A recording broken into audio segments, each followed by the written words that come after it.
बिस्मिल्लाहिर्रहमानिर्रहीम। अस्सलामुअलैकुम। उम्मीद है आप सब लोग ठीक होंगे।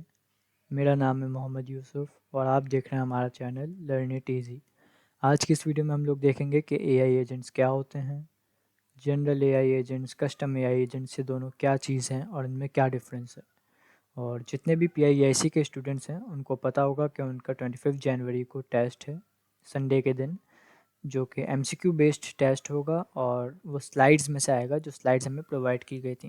तो इंशाल्लाह हम लोग आज की इस वीडियो में स्लाइड्स को भी कवर करने की कोशिश करेंगे और 1 से 27 स्लाइड्स तक को इस वीडियो में कवर करेंगे। ये रही वो स्लाइड्स जो हमें प्रोवाइड की गई थी।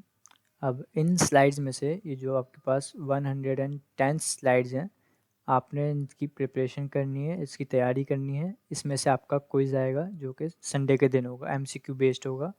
तो आपने इस सब की तैयारी भी करनी है। अब हम अपने टॉपिक की तरफ चलते हैं और स्लाइड्स को स्टार्ट करते हैं। शुरू में स्लाइड्स का इंट्रोडक्शन लिखा हुआ है कि स्लाइड्स हैं किस बारे में। सरजिया के बारे में लिखा हुआ है कि जिन्होंने स्लाइड्स बनाई हैं। और ये देखें, स्लाइड्स के शुरू में ही दो वीडियोस दी हुई हैं, एक उर्दू में है एक इंग्लिश में। ये स्लाइड्स का पूरा ओवरव्यू है कि जो भी स्लाइड्स में ना, ये सब कुछ इसमें उर्दू में और इंग्लिश में समझाया हुआ है। तो आप लोग लाजमी ये मेरी वीडियो देखने के बाद इन दोनों वीडियो को लाजमी देखेंगे। जो उर्दू में देख सकते हैं वो उर्दू वाली देख लेंगे, जो इंग्लिश में देख सकते हैं वो इन दोनों को देख लेंगे। सही, आपको काफ़ी अच्छे से समझ आ जाएगा स्लाइड्स है किस बारे में और हम लोग क्या पढ़ रहे हैं, क्या चीज़ है। तो ये वीडियोस लाजमी देखेंगे। मैं इन दोनों का लिंक डिस्क्रिप्शन में भी दे दूँगा और आप यहाँ से भी क्लिक करके देख सकते हैं स्लाइड्स में से भी। अब स्लाइड्स में चलते हैं। यहाँ पे लिखा है chat GPT has change the world. आप सब लोगों ने चैट जीपीटी यूज़ किया होगा। चैट जीपीटी हमारे पास एक एआई चैटबॉट है। आप चैट जीपीटी के पास जाके कोई भी उससे सवाल पूछ सकते हैं, वो आपके सवाल का आपको जवाब देता है और आप उससे कोई भी चीज़ जनरेट करवा सकते हैं। तो इसमें ये लिखा है चैट जीपीटी से दुनिया कितनी ज़्यादा चेंज हो गई है। अब लोगों को प्रोग्राम बनाने के लिए, जो प्रोग्रामर्स होते हैं, जो प्रोग्राम बनाते हैं वेबसाइट या फिर एप्लीकेशन, अब वो बनाने के लिए आपको पाइथन, टाइप स्क्रिप्ट, कोई प्रोग्रामिंग लैंग्वेज सीखने की ज़रूरत नहीं है। अब आप इंग्लिश या उर्दू में अपने एआई को बताएं और वो आपका एआई जो है वो आपको चीज़ बना कर देगा, वो आपके लिए चीज़ करेगा। नीचे क्लॉड कोड के बारे में लिखा है, गूस के बारे में लिखा है। अभी हम लोग इसके बारे में पढ़ेंगे। क्लॉड कोड को हम अपने कोर्स में इस्तेमाल करेंगे, गूस को इस्तेमाल नहीं करेंगे।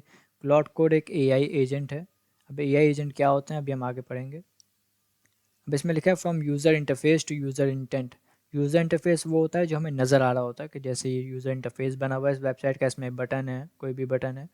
तो अब ये लिखा हुआ है कि यूज़र इंटरफेस से हम लोग आगे जाके हम लोग यूज़र इंटेंट की तरफ जा रहे हैं। अब जो नया शिफ्ट आ रहा है दुनिया में, उसमें अच्छे यूज़र इंटरफेस बनाने की ज़रूरत नहीं है। हर वेबसाइट की कोशिश होती थी कि अच्छा सा यूज़र इंटरफेस बनाया जाए ताकि लोगों को आके आसानी हो, वो लोग अपना काम कर सकें। लेकिन अब यूज़र इंटेंट यानी कि यूज़र चाहता क्या है वो अपने एआई एजेंट को बताएगा और एआई एजेंट, उसका एजेंट जो है ना, एआई एजेंट, वो आके उसके लिए काम करेगा। लिखा है the age of agentic AI is there. Agentic AI से मुराद वही है कि आपके एआई एजेंट्स आपके सारे काम कर रहे होंगे। अब इसमें ये लिखा है from Python Java TypeScript to natural language first. कि पाइथन जावा टाइप स्क्रिप्ट ये प्रोग्रामिंग लैंग्वेजेस हैं। अब यही लिखा है कि अब आपको प्रोग्रामिंग लैंग्वेजेस सीखने की ज़रूरत नहीं है। अब आप नेचुरल लैंग्वेज जो हमारी उर्दू इंग्लिश होती है उसके अंदर अपने एआई एजेंट से बात करेंगे, वो आपको सारे काम करके देगा। अब इसमें ये लिखा है the shift from developer is typist to developer is orchestrator. अब डेवलपर वो होते हैं जो कि वेबसाइट्स बनाते हैं, एप्लीकेशन बनाते हैं, कोडिंग करते हैं वगैरह। तो उसमें ये लिखा है कि अब बहुत बड़ा शिफ्ट आ रहा है। जो पहले डेवलपर होते थे वो टाइपिस्ट होते थे, मतलब टाइपिंग करके कोड लिखते थे और फिर वेबसाइट्स वगैरह बनाते थे। अब वो डेवलपर एज ऑर्केस्ट्रेटर बन रहे हैं। ऑर्केस्ट्रेटर वो होता है, आपने अगर कहीं देखा हो, किसी मूवी में या किसी कार्टून में देखा हो, तो एक आदमी एक स्टिक लेके खड़ा होता है और उसके सामने बहुत सारे म्यूजिशियंस होते हैं जो म्यूज़िक बजा रहे होते हैं, और ये होता है ऑर्केस्ट्रेटर जो है गाइड कर रहा होता है वो स्टिक से कि कैसे म्यूज़िक बजाना है। अब डेवलपर का रोल ये होगा कि डेवलपर गाइड करेगा सारे अपने एजेंट्स को।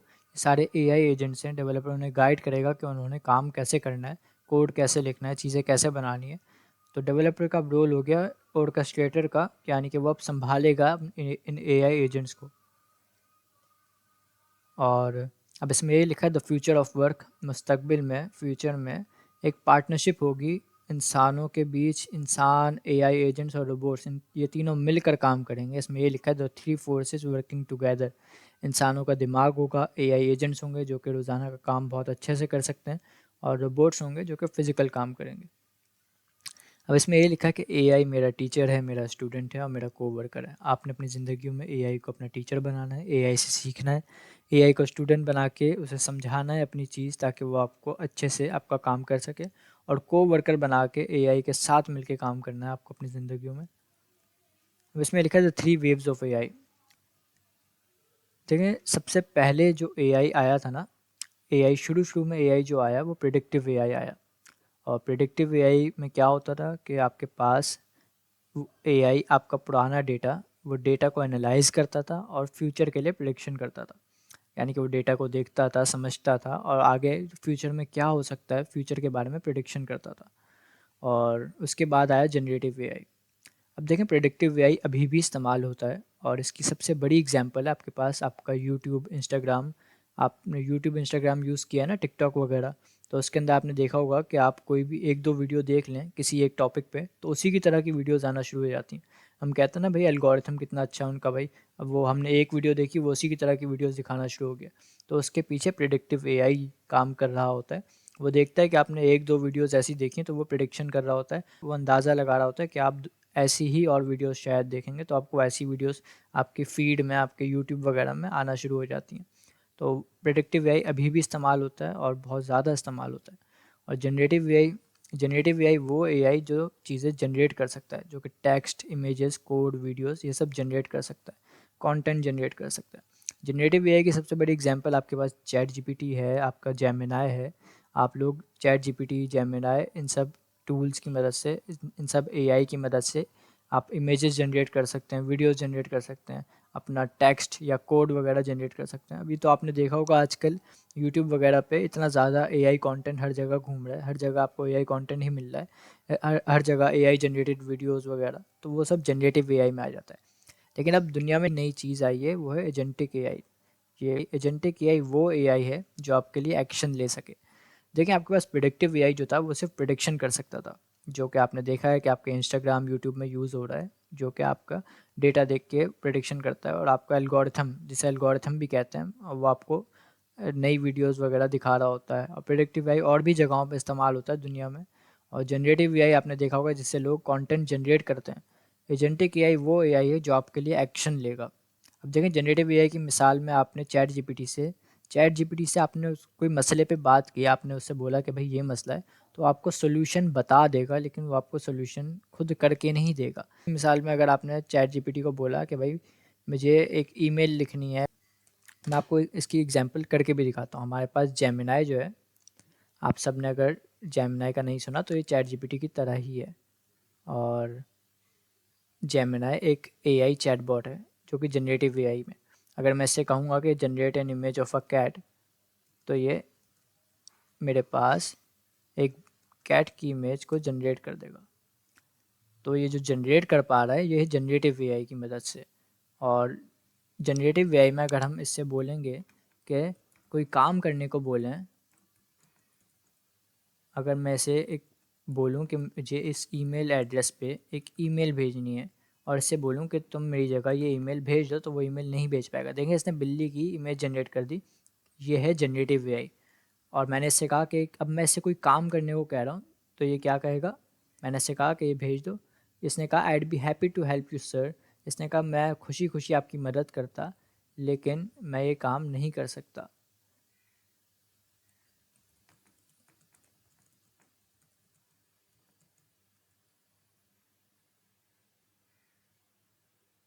ये देखें, मैंने जब इससे कहा कि मैं चाहता हूँ तुम भेजो, मैंने जब इससे पहले कहा था कि मुझे ईमेल भेजनी है, तो इसने मुझसे पहले तो इससे लगा कि मैं इससे लिखवा रहा हूँ। ये देखें, ईमेल लिख सकता है लेकिन ईमेल खुद से भेजेगा नहीं।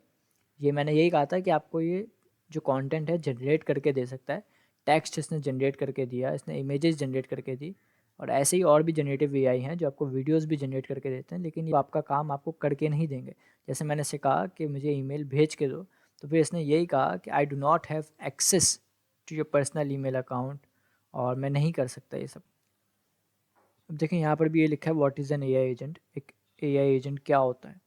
देखें, एआई एजेंट एक ऐसा सॉफ्टवेयर होता है जो कि आप उसको अपना एक गोल बताते हैं, और फिर वो उस गोल को अचीव करने के लिए, उस गोल को हासिल करने के लिए अपने इन्वायरमेंट को, अपने माहौल को, अपने हालात को देखते हुए फैसले लेता है, प्लान बनाता है, एक्शन लेता है। ये सबसे बड़ी बात है कि वो एक्शन लेता है और अपनी गलतियों से सीखता है। अगर उसने एक्शन लिया और वो फेल हो गया तो वो उससे देखेगा कि मैंने ये गलती की थी, अब मुझे रिपीट नहीं करनी गलती। तो बार बार अपनी गलतियों से सीख के रिपीट करता है, वो एक्शन लेता रहता है और फिर वो आपका गोल, आपने जो उसे टास्क दिया था वो आपको करके देता है। ये देखिए इसमें ये लिखा है, what makes it an agent not just a chatbot. आपका जो एआई एजेंट है वो अलग क्यों है, वो चैटबॉट से अलग क्यों है? क्योंकि वो गोल ड्रिवन है। आप उसको एक गोल बताते हैं, वो आपको करके देता है। अब यहाँ पे लिखा है pull the zero trial balance. ये जो ज़ीरो है ना, ये एक सॉफ्टवेयर है जो कि अकाउंट्स में यूज़ होता है। अकाउंटेंट वगैरह जो होते हैं ना, वो लोग यूज़ करते हैं इसे। तो इसमें एक काम दिया है उसे हमने, अपना एजेंट को। अब वो काम हमें करके देगा। वो इसके लिए टूल्स यूज़ करेगा और एक्शन लेगा। आपका जो एआई एजेंट होता है उसके पास टूल्स होते हैं, वो अपने बिल्ट इन टूल्स भी यूज़ कर सकता है और एक्सटर्नल टूल्स यानी कि नेट पे जो पड़े हुए टूल्स हैं उनको भी इस्तेमाल कर सकता है। वो एक्शन लेगा और आपका काम आपको करके देगा। आपके एजेंट के पास मेमोरी होती है और वो चीज़ें याद रखता है, अपनी गलतियों से सीखता है, वो चीज़ें याद रखता है। और उसके पास ऑटोनॉमी होती है। ऑटोनॉमी का मतलब होता है कि खुद से फ़ैसला लेना, खुद से कोई एक्शन लेना। यानी कि आपको उसे गाइड ही नहीं करना पड़ता, वो खुद से सँभाल लेता है अपना आप को और एक्शन ले लेता है। खुद से सब चीज़ें कर लेता है। वो प्लान करता है मल्टी स्टेप वर्क को, यानी कि जो भी उसे काम करना है उसको वो छोटे-छोटे स्टेप्स में तोड़ता है और फिर वो एक-एक करके वो स्टेप्स को एग्ज़ीक्यूट करता है और फिर रिज़ल्ट देखता है कि वो फ़ेल हुआ या क्या हुआ और खुद से एडजस्ट करता है। हमें उसे मैक्रो मैनेजिंग की ज़रूरत नहीं है। मैक्रो मैनेजिंग का मतलब छोटी-छोटी बात पे हमें उसे बताने की ज़रूरत नहीं है कि ऐसे करो, वैसे करो, वो खुद से सँभाल लेता है चीज़ें। अब इसमें ये लिखा है the next leap in AI. जो लीप का मतलब होता है बड़ी जंप। जो बड़ी जंप आ रही है ना एआई में, वो ये है कि लार्ज लैंग्वेज मॉडल्स से बढ़ के हम लोग लार्ज एक्शन मॉडल्स में चले गए। लेकिन लार्ज लैंग्वेज मॉडल्स हमारे पास जो होता है वो एआई का दिमाग होता है। उसको एलएलएम कहते हैं, एआई का दिमाग। देखें, लार्ज लैंग्वेज मॉडल्स आपके पास बहुत सारे डेटा पे ट्रेंड हुआ हुए हैं, जो कि दुनिया भर का डेटा है, जो नेट पे डेटा पड़ा है ना, उस पे ट्रेंड हुए हैं। और एआई उस लार्ज लैंग्वेज मॉडल तो अपने उस दिमाग से आपको जवाब देता था। लेकिन अब हम लोग एक बड़ी सी जंप लगा के लार्ज एक्शन मॉडल पे आ गए कि अब एआई आपके लिए एक्शन लेगा। सही। अब इसमें ये लिखा AI that acts orchestrates and remembers. Orchestrates का मतलब है चीज़ें मैनेज करेगा और एक्शन लेगा और याद रखेगा। उसमें ये लिखा है आपके जो ऑटोनमस एजेंट्स हैं, यानी कि जो खुद से फैसले ले सकें, खुद से काम कर सकें, उनके पास क्या पावर्स हो सकती हैं। आपके एजेंट्स के पास वो देख सकते हैं, वो सोच सकते हैं। रीज़न का मतलब सोचना, सोच सकते हैं, रिमेंबर याद रख सकते हैं, सुन सकते हैं और एक्शन ले सकते हैं। देख कैसे सकते हैं कि आप अपने एजेंट को, आपका जो एआई एजेंट है, आप उसको विजुअल डेटा दे दें, वो सोच सकते हैं। आप उसे कोई मुश्किल टास्क दे सकते हैं, वो उस पर काम करेंगे। वो चीज़ें याद रख सकते हैं और वो सुन सकते हैं। आप उन्हें कोई ऑडियो में डेटा दे सकते हैं और वो एक्शन ले सकते हैं। अब इसमें ये लिखा है कि जो आपके एआई एजेंट्स हैं वो आपकी ज़िंदगी के हर रुख को बदल देंगे। और इसमें ये लिखा है जैसे हम लोग काम करते हैं वो हमारे कामों में शामिल होकर हमारे काम करने का तरीका बदल देंगे, हमारे टीममेट्स बन जाएंगे। और इसमें ये लिखा है हमारी जो ट्रांजैक्शंस होती हैं, एआई एजेंट्स उसमें भी शामिल होकर हमारे ट्रांजैक्शन के तरीक़ों को भी चेंज कर देंगे। और हम लोग जैसे नई चीज़ें बनाते हैं उसके अंदर भी एआई अब शामिल होगा। अब इसमें लिखा है जो 2025 था वो ईयर ऑफ एजेंट्स था। उसके अंदर बहुत सारी नई डेवलपमेंट हुई है, बहुत सारी नई चीज़ें आई। तो साल के शुरू में हमारे पास मॉडल कॉन्टेक्स्ट प्रोटोकॉल एमसीपी एक चीज़ है, ये एंथ्रोपिक कंपनी ने बना के मार्केट में लेकर आई। एमसीपी आते के साथ ही हर जगह लोगों ने उसे इस्तेमाल करना शुरू कर दिया। लेकिन इतना बड़ा उसका ग्राफ गया, हर जगह उसे इस्तेमाल करने लगे लोग।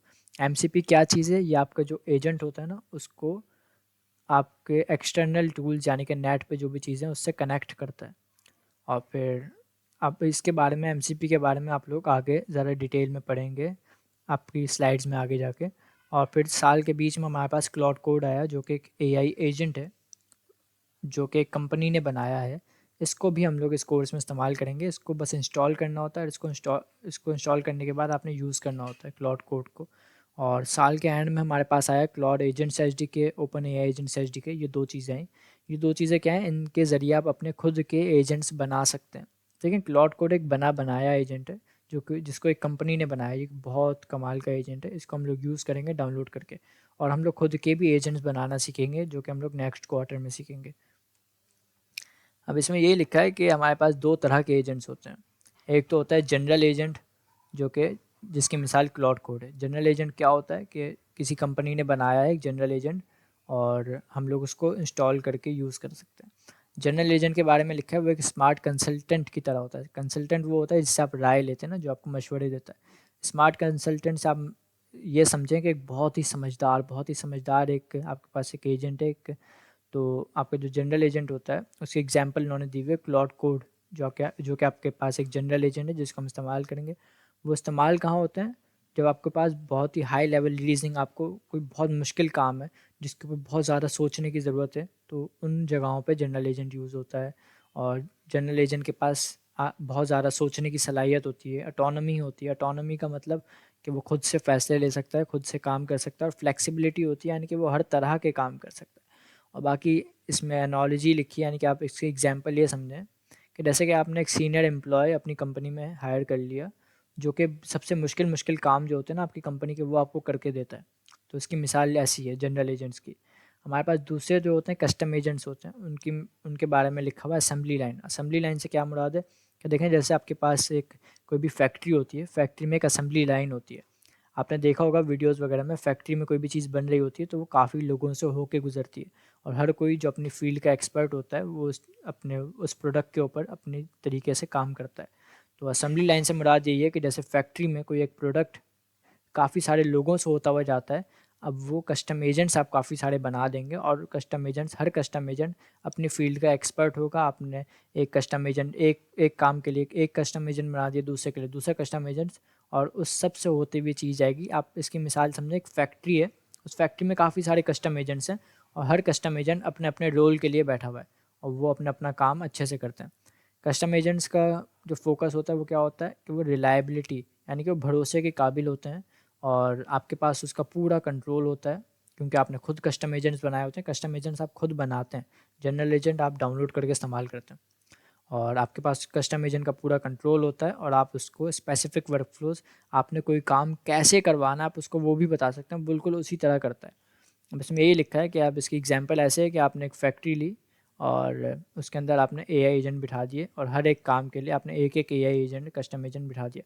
इसमें लिखा है एक फैक्ट्री मशीन बनाई है जो कि एक काम करती है, और वो भी परफेक्टली एवरी टाइम। यानी कि आपने कस्टम एजेंट वो होता है कि आपका एक, समझे आपने एक काम के लिए बनाया, वो काम आपको परफेक्ट तरीके से हर बार करके देगा। अब इसमें लिखा है जनरल एजेंट्स क्लाउड कोड। ये क्या है?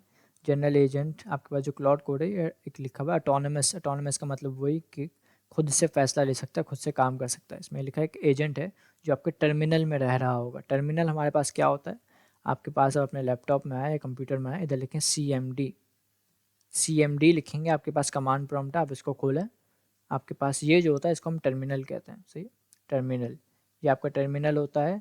और आपके पास ऐसे ही पावर शेल भी होता है। देखें विंडोज़ में दो टर्मिनल होते हैं, एक तो पावर शेल होता है, ये ब्लू कलर का होता है, मैंने इसका कलर ब्लैक किया हुआ है। बाकी आपके पास CMD होता है।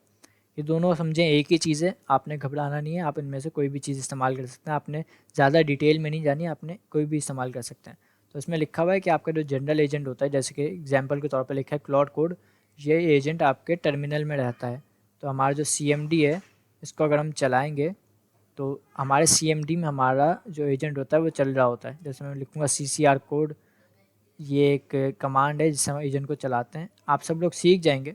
अब देखें, ये जो है ना क्लाउड कोड का एजेंट, ये मेरे टर्मिनल में चल रहा है, ये मेरे कंप्यूटर के अंदर मेरे टर्मिनल में चल रहा है। मैं इससे कोई भी बात कहूँगा, ये मुझे जवाब देगा इसका, और मैं इससे कोई भी काम करवा सकता हूँ, ये मेरा काम भी करके देगा। ये देखें, मैंने ऐसे हाय का, इसने कहा हाय एम क्लाउड कोड। ये एंथ्रोपिक कंपनी का है। एंथ्रोपिक एक कंपनी है, उसने क्लाउड कोड अपना एजेंट बनाया है, और हम इससे काफ़ी सारे काम करवा सकते हैं। तो उसमें ये लिखा है कि आपके टर्मिनल में चलता है, और टर्मिनल में चलने से फ़ायदा क्या होता है? इसके पास आपके पूरे लैपटॉप, पूरे कंप्यूटर का एक्सेस होता है, यानी कि आपके कंप्यूटर में कोई भी फाइल बनानी हो, कुछ भी करना हो ना, ये आपके कंप्यूटर में कर सकता है। अब इसमें ये लिखा है कि जो क्लाउड कोड वगैरह होते हैं उनके की फ़ीचर्स क्या होते हैं? Zero shot planning. Zero shot planning का मतलब है कि शॉर्ट से मतलब आप समझें कि कोई एग्जांपल देना। ज़ीरो शॉट प्लानिंग यानी कि आपको जो आपके एजेंट्स होते हैं, जनरल एजेंट्स, वो इतने समझदार होते हैं कि आपको उसको कोई भी काम करवाने के लिए कोई एग्जांपल देने की भी ज़रूरत नहीं है। आप बस उसे गोल बताएं, वो खुद से स्टेप्स सोचेगा और खुद से एक्शन लेगा। वो इतना ज़्यादा समझदार होते हैं, आपको उनको एग्जांपल देने की भी ज़रूरत नहीं है कि काम ऐसा होता है, समझाने की ज़रूरत नहीं है।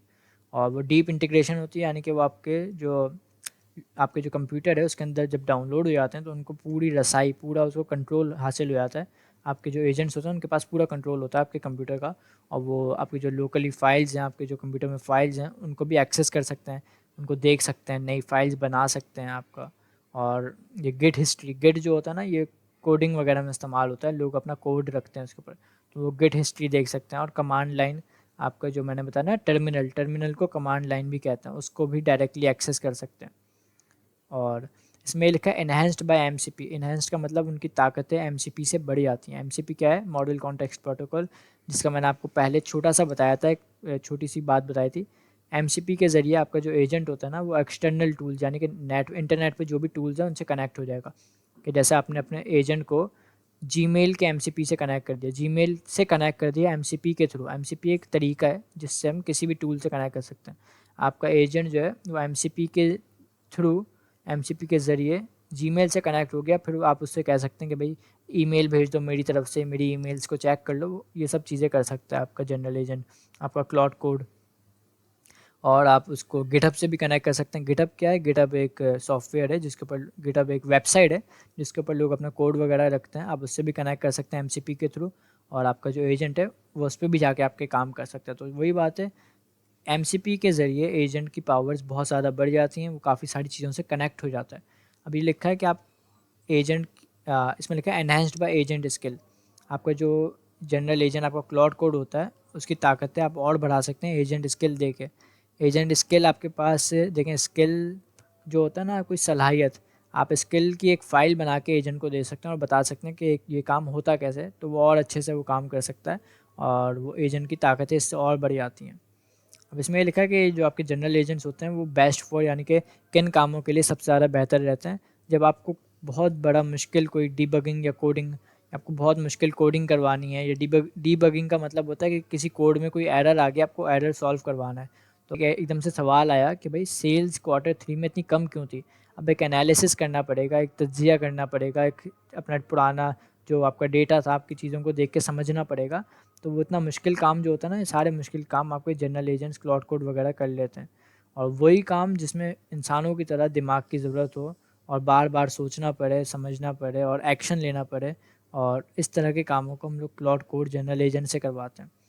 देखें, ये महंगा तो पड़ता है पर टास्क जनरल एजेंट, लेकिन इसमें लिखा है but invaluable for non routine work.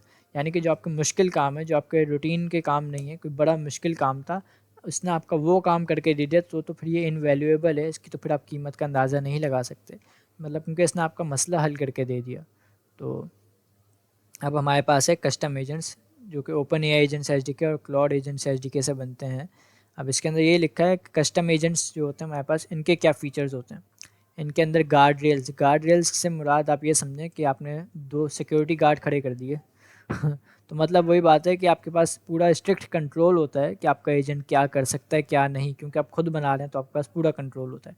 Orchestration यानी कि कैसे चीज़ें मैनेज करना है आपने, तो आप बता सकते हैं। आपने आपने बहुत सारे एजेंट्स बना दिए, समझे, आपने एक कस्टम एजेंट्स में आपने एक बनाया मेन एजेंट, और उसके साथ काफ़ी सारे छोटे छोटे एजेंट्स बना दिए, और आपने मेन एजेंट को बताया कि भाई आपका ये काम हो तो आपने इस एजेंट को देना है, सपोर्ट एजेंट को देना है, ये देना है। आपने सारी चीज़ें मैनेज करके अपना, समझा, आपने एक बड़ी सी कंपनी बना दी, और वो कंपनी कैसे चल रही है? इंसानों से नहीं चल रही, वो एजेंट से चल रही है। आपने कस्टम एजेंट्स बना दिए, एक आपने मैनेजर का एजेंट बना दिया, एक आपने किसी और काम का एजेंट बना दिया, किसी और काम का। तो इस तरीके से आप एजेंट्स के ज़रिए, अब जो एजेंट फैक्ट्री का कॉन्सेप्ट है वो यही है कि सारे एजेंट्स आपके काम कर रहे होंगे, और एक बड़ा सा एजेंट होगा जिसको आप मैनेज कर रहे होंगे। अब इसमें ये लिखा है यूआई यूएक्स फ्लेक्सिबिलिटी। यूआई का मतलब होता है यूज़र इंटरफेस, जो आपको नज़र आ रहा है, और यूएक्स का मतलब यूज़र एक्सपीरियंस। तो इसमें ये लिखा है कि आप अपने जो कस्टम एजेंट्स हैं उनको अपने यूज़र इंटरफेस में भी शामिल कर सकते हैं।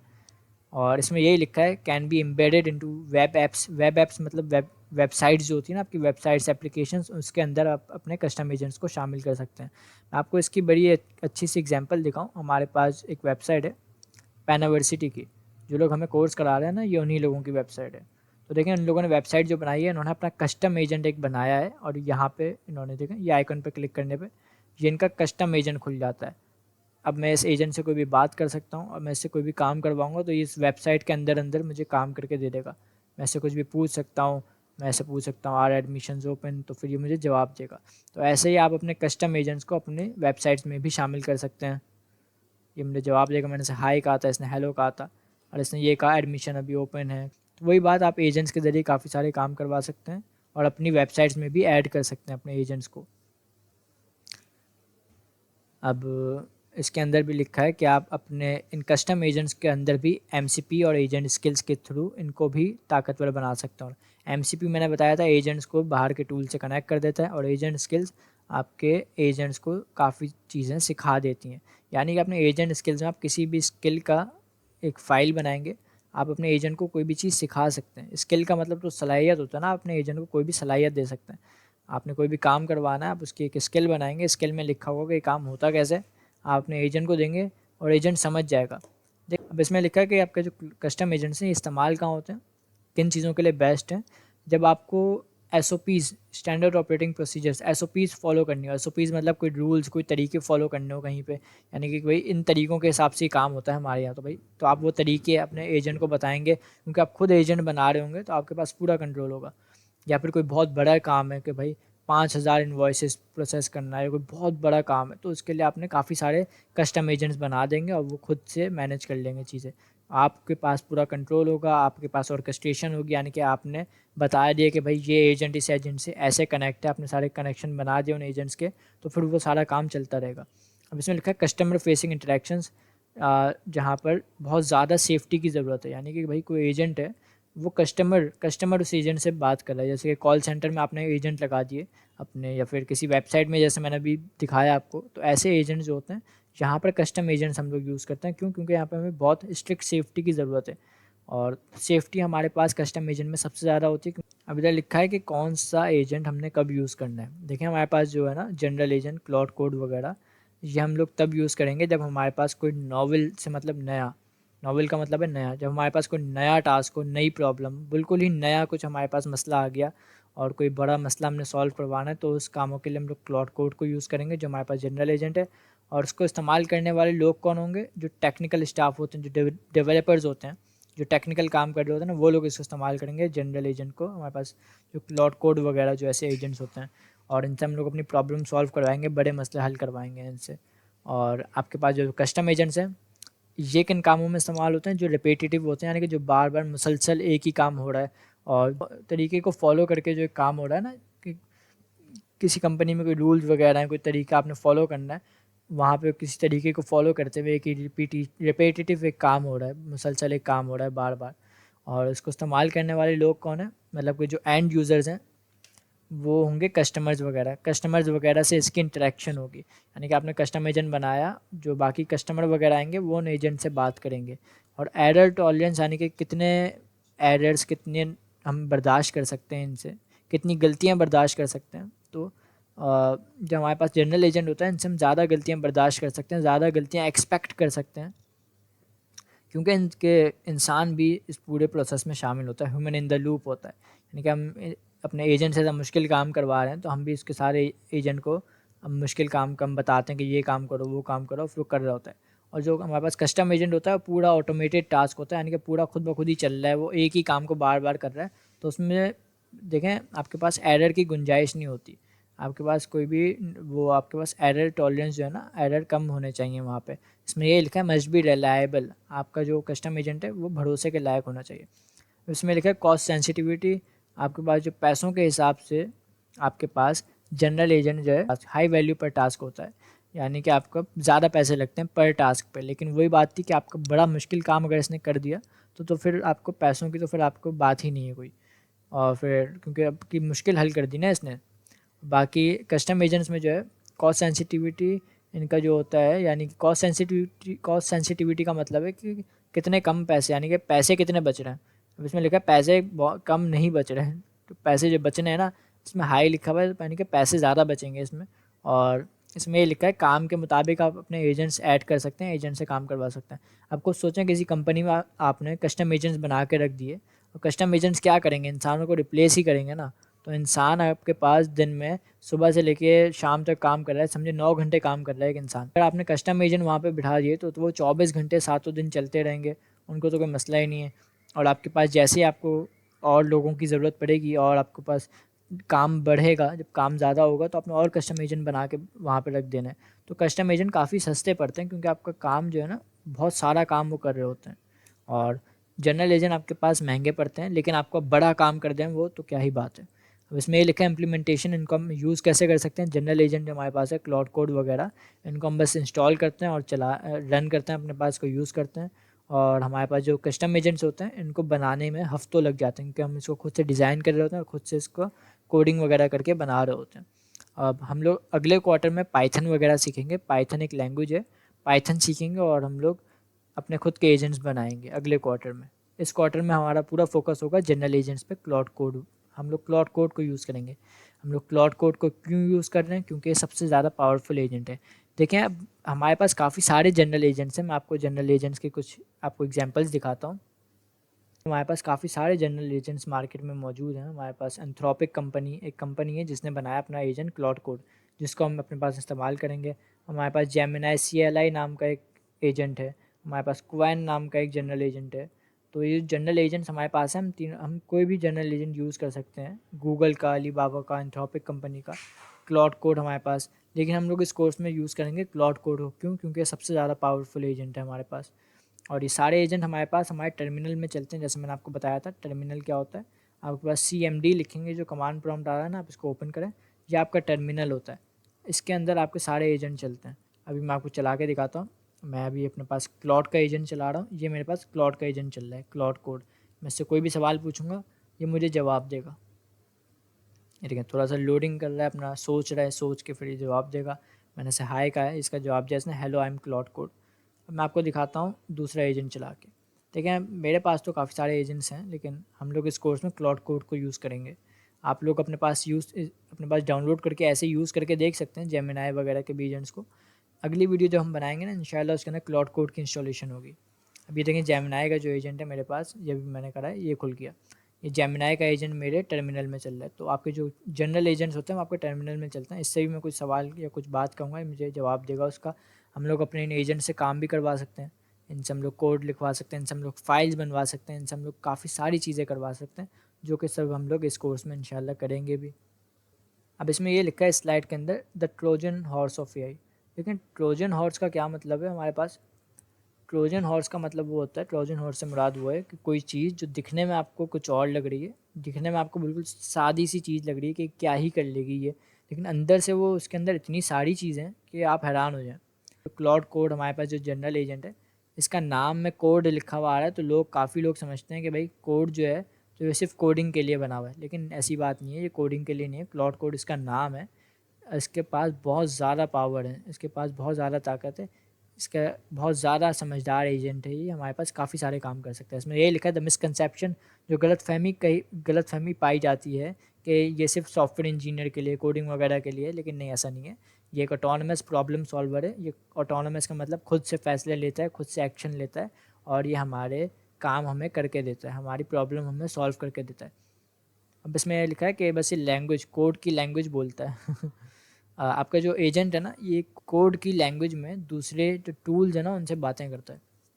अब इसमें ये लिखा है, द डिस्टिंक्शन, फ़र्क क्या है। देखिए, आपके पास जो कोडिंग एजेंट्स होते हैं उसकी मिसाल एक कर्सर है। कर्सर एक कोडिंग एजेंट है। वो सिर्फ सॉफ्टवेयर डेवलपमेंट यानी कि कोडिंग वगैरह में ही इस्तेमाल हो सकता है। अगर आप उससे कुछ और काम बोलेंगे तो उसे समझ ही नहीं आएगा। आपके पास जनरल एजेंट जो है ना, क्लाउड कोड, ये आपकी प्रॉब्लम्स को सॉल्व करके देता है, चाहे वो किसी भी डोमेन की हो, किसी भी तरह की प्रॉब्लम हो। और कोड को वो यूनिवर्सल इंटरफेस के तौर पे इस्तेमाल करता है। कोड की ज़बान में वो दूसरे टूल से बातें करता है। अब इसमें ये लिखा है, अगर आप क्लाउड कोड जो आपके पास है, इसको अगर आप कोडिंग एजेंट बोल रहे हैं, तो ये तो एक ऐसी मिसाल हुई कि आप किसी CEO को ईमेल राइटर बोल रहे हैं, क्योंकि वो ईमेल भी लिखता है। अब ये बात नहीं है, क्लाउड कोड भी लिखता है। क्लाउड कोड से आप कोड भी लिखवा सकते हैं। इसका मतलब ये नहीं कि सिर्फ वो कोडिंग के लिए, क्लाउड कोड की पावर्स बहुत ज़्यादा हैं।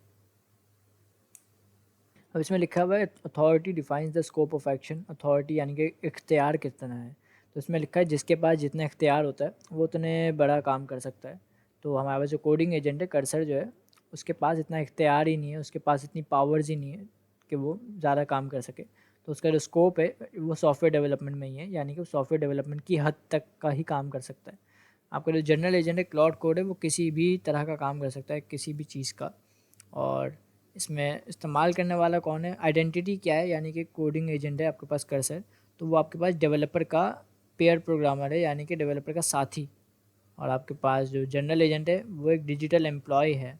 और हैबिटेट यानी कि रहता कहाँ पर है, ये आपका जो कर्सर होता है ये आपके डेवलपर का जो सॉफ्टवेयर होता है ना, जिसमें डेवलपर कोडिंग कर रहे होते हैं डेवलपर्स, तो वो एक सॉफ्टवेयर होता है, उसके अंदर होता है कर्सर। आपका जो क्लाउड कोड है वो आपके टर्मिनल में जाके, आपके सिस्टम में जाके पूरे कंप्यूटर का उसके पास एक्सेस होता है। और क्लाउड जो कर्सर है हमारे पास कोडिंग एजेंट, वो आपके डेवलपर्स के लिए बना है जो कोडिंग वगैरह करते हैं।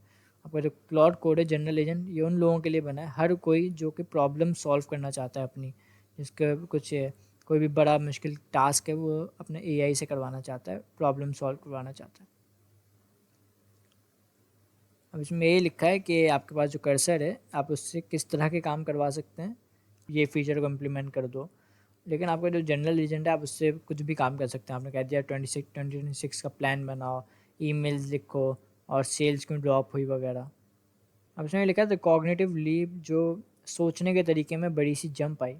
कॉग्निटिव मतलब सोचने का तरीका, लीप का मतलब बड़ी सी जंप।